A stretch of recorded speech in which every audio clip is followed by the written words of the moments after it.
HoopsOnLane.com Fan Podcast, Episode 30, North Carolina Postgame. Hoops on Lane Fan Podcast is sponsored by About Face Cosmetic Therapy Center, because basketball season is also laser hair removal season.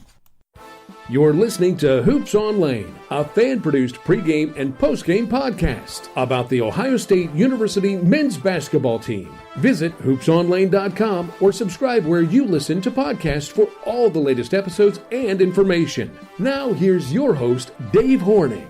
Greetings, Hoops fans. This is Dave Horning for HoopsOnLane.com Fan Podcast with a postgame review of the North Carolina Ohio State men's basketball game won by the Tar Heels by the score of 86-72. The game was played in New Orleans on Saturday, December 23rd as part of the CBS Sports Classic. Ohio State started Caleb Wesson, Keita Bates-Diop, Jayshawn Tate, Musa Jallow, and C.J. Jackson. On North Carolina's first possession, Theo Pinson made a three-point shot and set the tone for the game for UNC. This was not going to be a game where UNC would shoot poorly. Up until that made three-pointer, Pinson was shooting 2 of 23 this season on his three-point attempts for less than 10% accuracy. In its 2 losses this year, UNC made 1 of 18 three-point shots against Michigan State and only 7 of 25 three-point shots against Wofford last Wednesday. In fact, against Ohio State, North Carolina would make 13 of 25 three-point shots. The two teams played even for the first 15 minutes, thanks in large part to the offensive play by C.J. Jackson, who made 3 of 5 three-point shots in the span.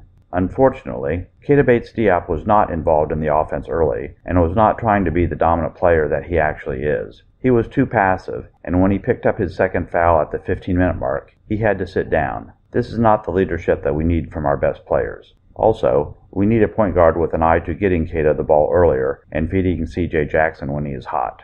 With the score tied at 23 and 5 minutes 37 seconds left in the first half, Ohio State fell apart. A series of poor offensive plays doomed the Buckeyes. An unnecessary charging foul by Jayshawn Tate, a missed dunk by Musa Jallow, and a great steal by Keita on defense, only to see him pick up his dribble unnecessarily and throw the ball away. This was poor play by the Buckeyes by players who have great talent, and we have seen this talent on display this year against Wisconsin and at home against Michigan.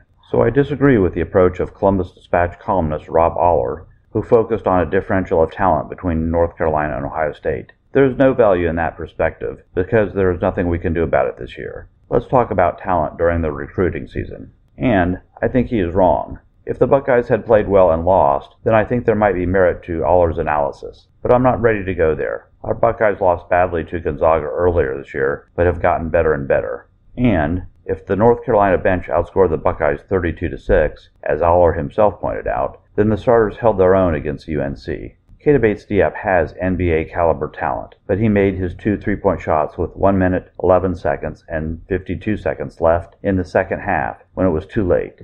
Keita needs to step up early in these big games.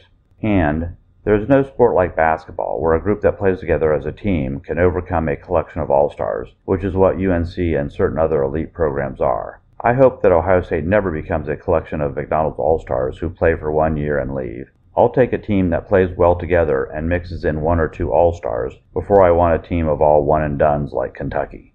With all of the NBA players that have come through the Kentucky program since the year 2000, it is interesting to note that they have won only 1 NCAA tournament in 2012. There are 2 options here. 1, John Calipari is a great recruiter but a lousy coach. Or 2, John Calipari is a great recruiter and a great coach, but the sport of college basketball relies more on team play than individual stardom. Great team play overcomes great talent. Coming up next, let's discuss reasonable goals for the Buckeyes this year. Hello, Hoops fans. This is Cassie Lawrence for About Face. I'm licensed by the State Medical Board of Ohio to provide laser hair removal services. We've been offering laser hair removal since 1999, which makes us the longest continuously operating laser hair removal center in Columbus. What do basketball fans have in common with laser hair removal, you might ask? First of all, laser hair removal fits into your schedule better in the wintertime. Our patients must stay out of the sun for 4 to 6 weeks before and after each laser treatment, which is easier to do in the winter. Basketball season is laser hair removal season. Ask about our $50 off special for Hoops fans. Call us today at 614-457-0448. That's 614-457-0448. We're conveniently located at 1918 Bethel Road. Coming into this game, Ohio State was ranked number 44 on the Team Rankings website of all 351 Division I men's basketball programs. After the loss, we fell to number 59, right behind UCLA. That ranking is close enough to being good enough to earn the Buckeyes an invitation to the NCAA tournament, which should be the goal of this team now. With the win against Miami of Ohio next Saturday, the Buckeyes will have 11 wins. We are currently 2-0 in the Big Ten, tied for first place. If we win 8 of remaining 16 Big Ten games, we are 10-8 in the Big Ten. 1 win in the Big Ten tournament and we have 20 wins. If we can get a signature win against Michigan State at home, then we are assured of an invite. And that should be the goal for the team this year, to relaunch the Buckeye basketball program and make it to the NCAA tournament. I'm looking for this season to reignite Buckeye basketball enthusiasm. I'm not expecting this team to win every game, and that's not what makes this season exciting. I've actually heard some friends of mine complain about how boring the Buckeyes football games have become. Many Buckeye football fans don't bother to go to the game if it looks like an easy win. We can't have it both ways, cheering for dominant Buckeye teams only when there are big games, and passing up exciting games when we are not dominant. But I do expect us to win every remaining home game, and this Buckeye men's basketball team needs our help. We do need to improve our play.